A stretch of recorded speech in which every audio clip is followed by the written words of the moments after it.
the show talking to us. Welcome to the programme. How are you both? Hi, Joe. Really well, thanks. Oh, lovely to talk to you. We've never spoken before. And Elton, hi, how are you? I'm great, thank you very much. I'm in New York, Brandi's in Washington State, so we're far apart, but we're together, if you know what I mean. Which is the power of radio, the beauty of radio, right?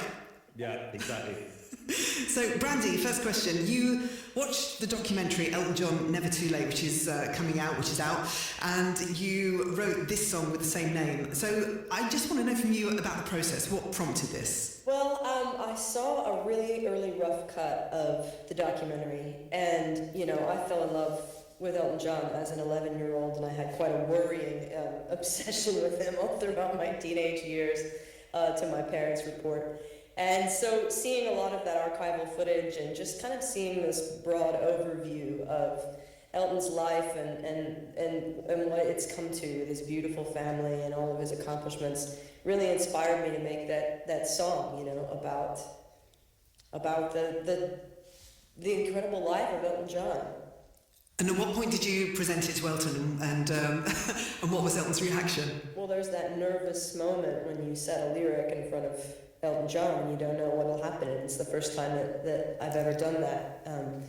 So it was incredible. He just sat down at the piano and he started singing it, and within minutes he had written the melody and the music. And Elton, your take on this, what did you make of the words that Brandi gave you? I thought they were incredible because it summed up the whole of the documentary. In a précis of a lyric, it summed up the whole documentary. And I thought it was incredibly touching. Because I do look forward, I don't look back, and she got everything in there that is in the documentary. So I was thrilled. It's the second song that we've written together. You know, I've been such a huge fan of hers for a long time. We met over 20 years ago, and she came to Vegas and I played and sang on one of her records. And we've been friends ever since, and to me, she's probably the finest female artist in the world today. So it was just fantastic. And the documentary was called Farewell Yellow Brick Road, which is absolutely incredibly boring. And so oh no. And then so Never Too Late was the perfect title for the documentary. So it all resonated with me in a great way, and it changed the title of the documentary into a really good title rather than a really boring one. Oh, Brandi, how does that feel hearing Elton say that, you know, you are one of the foremost female performers? That 11-year-old you, what would you make of what Elton's just said? I'm just sort of still stunned by it. It's just incredibly surreal to me. You know, I wish, Joe, that we could sit and I could geek out with you for an hour and tell you about the trajectory of this relationship. And I'm speaking of geeking out, my wife, who's a Londoner, is sitting next to me right now, freaking out that I'm talking to you because she's such a fan. Oh my God, that's unbelievable. Thank you so much. Say hi to her for me. What's her name? Catherine. Catherine. Hi, Catherine. I don't love you. Oh, well, that's an unexpected twist. I'd love to know about the trajectory. It's such a hard word to say. Trajectory of your relationship, but you're really, really close friends now, aren't you? Do you stay over at Elton's? Is that right? You do sleepovers at Elton's house when you're in the UK? I do. We hang out in our pajamas together and drink coffee all day. And, you know, when you look at the lyric of Never Too Late, there are things that, you know, people know about Elton, and then there are things I wish people knew more of about Elton, and I put them in that song, you know, so that he would have to sing those things about himself, and he doesn't like saying nice things about himself, so it's a little bit of, you know, a gift too at the same time. And which lyrics are you talking about? What aspects of Elton do we need to know? Well, one of the things I love about Elton that I think people should know is that he's just so incredibly tough.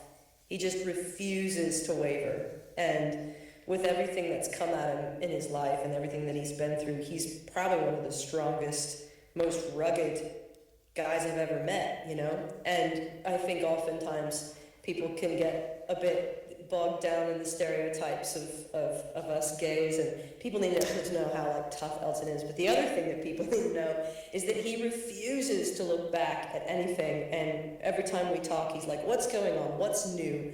Who's hot? Where are the good things? Where's the positivity? Where's the forward thinking? And I love those two things about him. And how are you with having house guests? I'm guessing quite a lot of people want to stay at your house. What is it like when Brandi comes round? How do you deal with that? Well, we love it because Brandi and Catherine have two beautiful young daughters. We have two beautiful sons, and so they get on like a house on fire. And they've been coming to the south from France for the last couple of years. We've just had a great time, and Brandi always brings a guitar, and Andrew Watt comes down, and we just play music, we sing music, and we have a great laugh. She's a real one of my best friends in the whole wide world, both of them are. And so she's family to me. I mean, she's total family. They all are. The girls, Catherine, it's a given that when they come and stay with us. Oh, you speak in the documentary about wanting to spend more time with the kids, and that's the reason for ending the world tour and the constant being on the road. So, what are the favourite things that you do together with your boys? I'm including David there as well. So, as a family, what are the fun things that you do together that you really cherish? Well, we go to the cinema, we watch sports, we play games, we play. What's the one I really like? Oh, what is it? It's with bricks, and it's Jenga. No, I'll come back to you on that. Okay. What is the coolest feature in your home? So something very precious or something very impressive. I interviewed Roger Taylor, and he has a 25-foot statue of Freddie Mercury in his garden because they took it from the wherever they had the show. And Jack White has a bowling alley in his house. So I don't know what would you say was the best thing in your home? The most unusual feature would be the art gallery. The art gallery.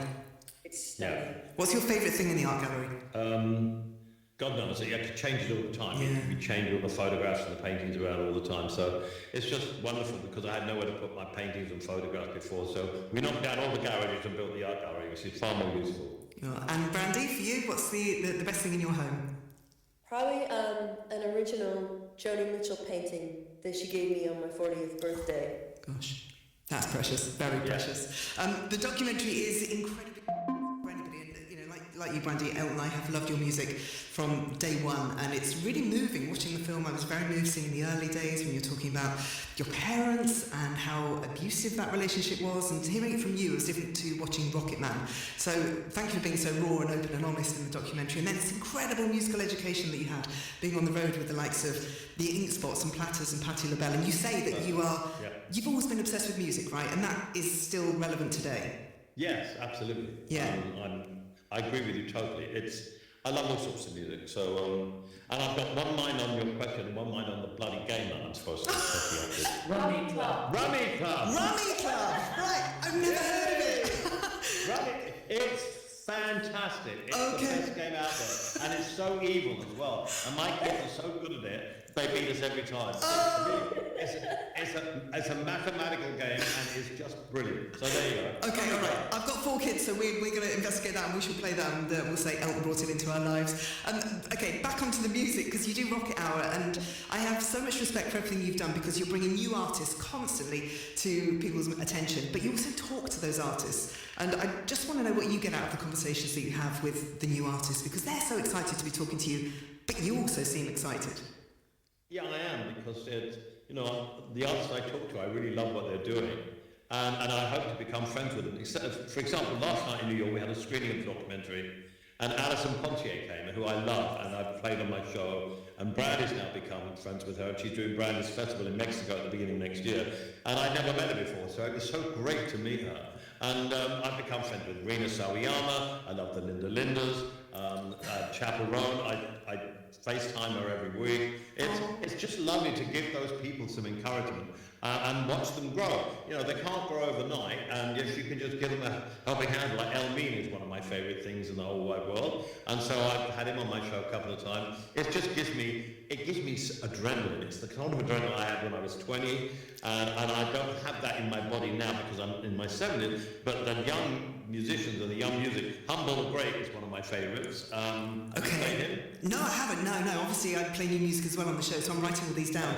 Humble the Great. Is British and he's fantastic. Okay. Elmine, and then there's so many wonderful British artists and American artists that we love, and I try and have as many of them on the show as possible. And when you mentioned Chaperone, and obviously she's been talking about struggling with being in the public eye and the pressures that come with being in music. I mean, you're someone, you seem to look after people before anybody else talked about mental health and performing artists.